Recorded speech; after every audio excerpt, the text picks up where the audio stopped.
Nicole Bauermeister, directrice de la Société d'Histoire de l'Art en Suisse depuis 3 ans et demi.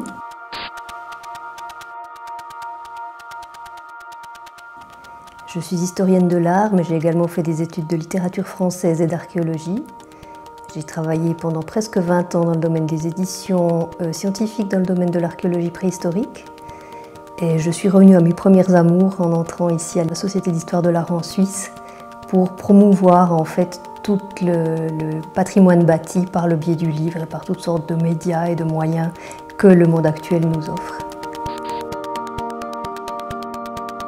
La Société d'Histoire de l'Art en Suisse travaille en fait à l'inventorisation et la mise en valeur du patrimoine culturel et bâti de Suisse, et c'est un travail absolument considérable.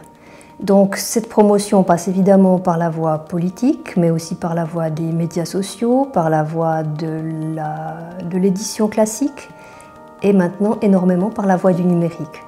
Et l'époque actuelle est vraiment une époque très intéressante parce qu'on peut jouer sur plusieurs médias différents et pouvoir compléter le papier par l'informatique, c'est quelque chose d'absolument extraordinaire. Et je pense qu'on a vraiment une très belle opportunité d'atteindre beaucoup plus de gens grâce à ces médias-là. On a développé une série d'outils numériques, en particulier Peristyle, qui est un outil de publication assistée par ordinateur quasiment automatisé, avec impression à la demande. On a également maintenant créé l'app SwissArt2Go qui synthétise pratiquement la totalité des recherches des guides artistiques dans un tout petit iPhone, donc à peu près l'équivalent de 4500 pages de travail d'historien de l'art synthétisé dans un iPhone. Mon travail consiste aussi à surveiller, au fond, à suivre le processus d'édition complet, au fond, du moment où la première lettre du premier texte est rédigée jusqu'au moment où on pose le livre sur la table.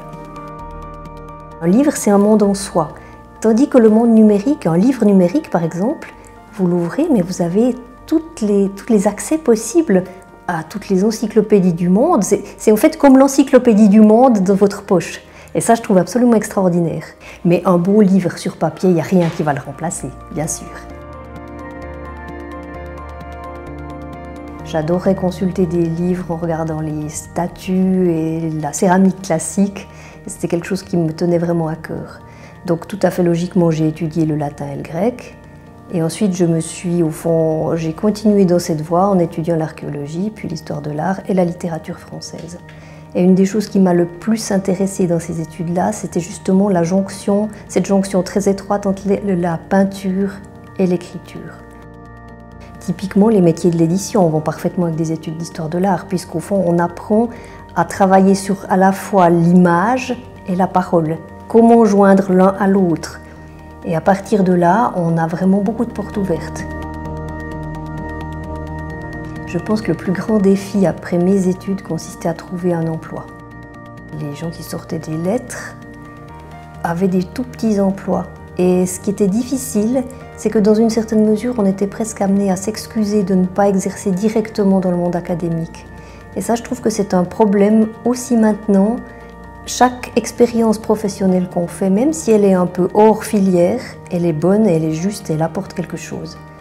Et les étudiants ne doivent pas être gênés d'éventuellement ne pas trouver du travail tout de suite dans leur domaine. Faire ce qu'on aime et le faire le mieux possible. Ça, je crois que c'est vraiment l'essentiel.